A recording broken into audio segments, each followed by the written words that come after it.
नवरात्रि व्रत कथा के अनुसार एक समय बृहस्पति जी ने ब्रह्मा जी के समक्ष चैत्र व अश्विन मास के शुक्ल पक्ष में पड़ने वाले नवरात्र का महत्व जानने की इच्छा जताई।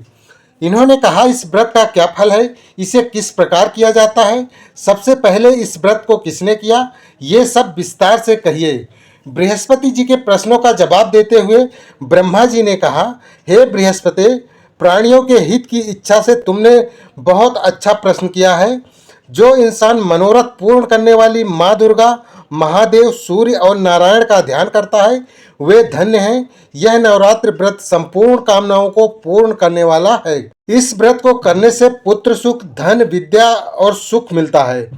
इस व्रत को करने से रोग दूर हो जाता है, घर में समृद्धि की वृद्धि होती है, समस्त पापों से छुटकारा मिल जाता है। जो मनुष्य इस व्रत को नहीं करता वो अनेकों दुख भोगता है। यदि व्रत करने वाला मनुष्य सारे दिन का उपवास ना कर सके तो एक समय भोजन करे और 10 दिन बांधवों सहित नवरात्र व्रत की कथा का श्रवण करे। हे बृहस्पति, जिसने पहले इस महाव्रत को किया वह कथा मैं तुम्हें सुनाता हूँ। ब्रह्मा जी बोले, प्राचीन काल में मनोहर नगर में पीठत नाम का एक अनाथ ब्राह्मण रहता था। वह माँ दुर्गा का भक्त था। उसे संपूर्ण सद्गुणों से युक्त सुमति नाम की एक अत्यंत सुंदर कन्या उत्पन्न हुई। वह कन्या अपने पिता के घर में अपनी सहेलियों के साथ क्रीड़ा करती हुई इस प्रकार पढ़ने लगी, जैसे शुक्ल पक्ष में चंद्रमा की कला बढ़ती है। उसका पिता दिन प्रतिदिन जब दुर्गा की पूजा करके होम किया करता, वह उस समय नियम से वहां उपस्थित रहती। एक दिन सुमति भगवती के पूजन में उपस्थित नहीं हुई। उसके पिता को पुत्री की ऐसी असावधानी देखकर क्रोध आया और वह पुत्री से कहने लगा, अरे दुष्ट पुत्री, आज तूने भगवती का पूजन नहीं किया, इस कारण मैं किसी कुष्ठ रोगी या दरिद्र मनुष्य के साथ तेरा विवाह करूंगा। पिता की बात सुनकर सुमति को बड़ा दुख हुआ और पिता से कहने लगी, हे पिता, मैं आपकी कन्या हूँ तथा सब तरह से आपके अधीन हूँ।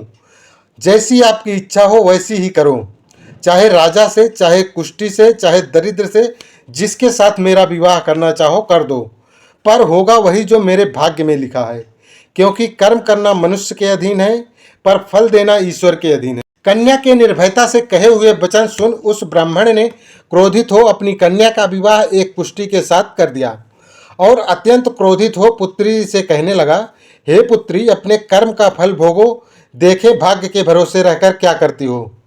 पिता के ऐसे कटु वचनों को सुन सुमति मन में विचार करने लगी, अहो मेरा बड़ा दुर्भाग्य है जिससे मुझे ऐसा पति मिला। इस तरह अपने दुख का विचार करती हुई वह कन्या अपने पति के साथ वन में चली गई और डरावने कुशायुक्त उस निर्जन वन में उन्होंने एक रात बड़े कष्ट से व्यतीत की। उस गरीब बालिका की ऐसी दशा देख देवी भगवती ने पूर्व पुण्य के प्रभाव से प्रकट हो सुमति से कहा, हे दीन ब्राह्मणी, मैं तुझसे प्रसन्न हूँ, तुम जो चाहो सो वरदान मांग सकती हो। भगवती दुर्गा का यह वचन सुन ब्राह्मणी ने कहा, आप कौन हैं, वो सब मुझसे कहो। ब्राह्मणी का ऐसा वचन सुन देवी ने कहा कि मैं आदि शक्ति भगवती हूँ और मैं ही ब्रह्म विद्या व सरस्वती हूँ। प्रसन्न होने पर मैं प्राणियों को दुख दूर कर उनको सुख प्रदान करती हूँ। हे ब्राह्मणी, मैं तुझ पर तेरे पूर्व जन्म के पुण्य प्रभाव से प्रसन्न हूँ। तुम्हारे पूर्व जन्म का वृत्तांत सुनाती हूँ, सुनो। तू पूर्व जन्म में निषाद की स्त्री थी और अति पतिव्रता थी। एक दिन तेरे पति निषाद ने चोरी की। चोरी करने के कारण तुम दोनों को सिपाहियों ने पकड़ लिया और जेल खाने में कैद कर दिया। उन लोगों को, तुझको और तेरे पति को भोजन भी नहीं दिया। इस प्रकार नवरात्र के दिनों में तुमने ना तो कुछ खाया और ना ही जल पिया। इस प्रकार 9 दिन तक नवरात्र का व्रत हो गया। हे ब्राह्मणी, उन दिनों में जो व्रत हुआ, इस व्रत के प्रभाव से प्रसन्न होकर मैं तुझे मनोवांछित वर देती हूँ। तुम्हारी जो इच्छा हो सो मांगो। इस प्रकार दुर्गा के वचन सुन ब्राह्मणी बोली, अगर आप मुझ पर प्रसन्न हैं तो हे दुर्गे, मैं आपको प्रणाम करती हूँ। कृपा करके मेरे पति को कोढ़ से दूर करो। देवी ने कहा, उन दिनों तुमने जो व्रत किया था उस व्रत का एक दिन का पुण्य पति का कोढ़ दूर करने के लिए अर्पित करो।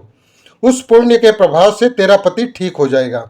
इस प्रकार देवी के वचन सुन वह ब्राह्मणी प्रसन्न हुई और पति को निरोग करने की इच्छा से जब उसने तथास्तु ऐसा वचन कहा, तब उसके पति का शरीर भगवती दुर्गा की कृपा से कुष्ठ रोग से रहित हो गया। वह ब्राह्मणी पति को देख देवी की स्तुति करने लगी, हे दुर्गे, आप दुर्गति को दूर करने वाली, तीनों लोगों को संताप हरने वाली, समस्त दुखों को दूर करने वाली, रोगी मनुष्यों को निरोग करने वाली, प्रसन्न हो मनोवांछित वर देने वाली और दुष्टों का नाश करने वाली जगत की माता हो। हे अम्बे, मुझ निरपराध अबला को मेरे पिता ने कुष्ठी मनुष्य के साथ विवाह कर घर से निकाल दिया। पिता से तिरस्कृत निर्जन वन में विचर रही हूँ। आपने मेरा इस विपदा से उद्धार किया।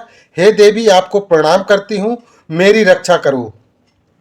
उस ब्राह्मणी की ऐसी स्तुति सुन देवी बहुत प्रसन्न हुई और ब्राह्मणी से कहा, हे ब्राह्मणी, तेरे उदालय नामक अति बुद्धिमान, धनवान, कीर्तिवान पुत्र शीघ्र उत्पन्न होगा। ऐसा वर देकर देवी ने ब्राह्मणी से फिर कहा कि और जो कुछ तेरी इच्छा है वह मांग ले। सुमति ने कहा, हे भगवती दुर्गे, अगर आप मुझ पर प्रसन्न हैं तो कृपा मुझे नवरात्र व्रत की विधि का विस्तार से वर्णन करें। ब्राह्मणी के वचन सुन माँ दुर्गा ने कहा, हे ब्राह्मणी, मैं तुम्हें संपूर्ण पापों को दूर करने वाले नवरात्र व्रत की विधि बतलाती हूँ। चैत्र मास के शुक्ल पक्ष की प्रतिपदा से लेकर 9 दिन तक व्रत करें। यदि दिन भर का व्रत ना कर सके तो एक समय भोजन करें। ब्राह्मणी के वचन सुन माँ दुर्गा ने कहा, हे ब्राह्मणी, मैं तुम्हें संपूर्ण पापों को दूर करने वाले नवरात्र व्रत की विधि बतलाती हूँ। चैत्र मास के शुक्ल पक्ष की प्रतिपदा से लेकर 9 दिन तक व्रत करें। यदि दिन भर का व्रत ना कर सकें तो एक समय भोजन करें। शुभ मुहूर्त में घट स्थापना करें और वाटिका बनाकर उसको प्रतिदिन जल से सींचें।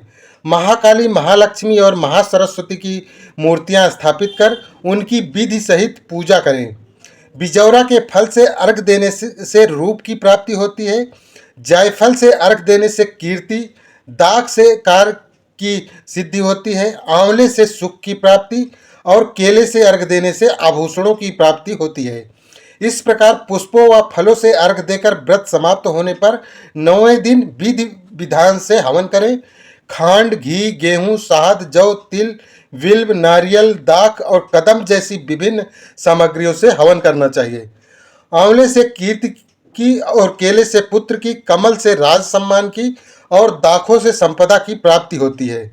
खांड, घी, नारियल, शहद, जौ और तिल तथा फलों से होम करने से मनोवांछित वस्तु की प्राप्ति होती है। व्रत करने वाला मनुष्य इस विधि विधान से होम कर आचार्य को अत्यंत नम्रता के साथ प्रणाम करे और यज्ञ की सिद्धि के लिए उसे दक्षिणा दे। इस प्रकार बताई हुई विधि के अनुसार जो व्यक्ति व्रत करता है उसके सब मनोरथ सिद्ध होते हैं। इसमें तनिक भी संदेह नहीं है। इन 9 दिनों में जो कुछ दान आदि दिया जाता है उसका करोड़ों गुना फल मिलता है। इस नवरात्र व्रत करने से अश्वमेघ यज्ञ का फल मिलता है। हे ब्राह्मणी, इस संपूर्ण कामनाओं को पूर्ण करने वाले उत्तम व्रत को तीर्थ, मंदिर अथवा घर में विधि के अनुसार करें। ब्रह्मा जी बृहस्पति से बोले। इस प्रकार ब्राह्मणी को नवरात्रि व्रत विधि बताकर देवी अंतर ध्यान हो गई। अतः जो मनुष्य या स्त्री इस व्रत को भक्ति पूर्वक करता है वह इस लोक में सुख प्राप्त कर अंत में मोक्ष की प्राप्ति करता है। ब्रह्मा जी बृहस्पति जी से कहते हैं कि यह इस दुर्लभ व्रत का महात्म्य है जो मैंने तुम्हें बताया। ऐसा सुन बृहस्पति जी आनंद से प्रफुल्लित हो गए और कहने लगे कि हे ब्राह्मण, आपने मुझ पर अति कृपा की जो मुझे इस व्रत का महत्व सुनाया। ब्रह्मा जी बोले, हे बृहस्पति, यह देवी भगवती संपूर्ण लोकों का पालन करने वाली इस महादेवी के प्रभाव को कौन जान सकता है। बोलो देवी भगवती की जय।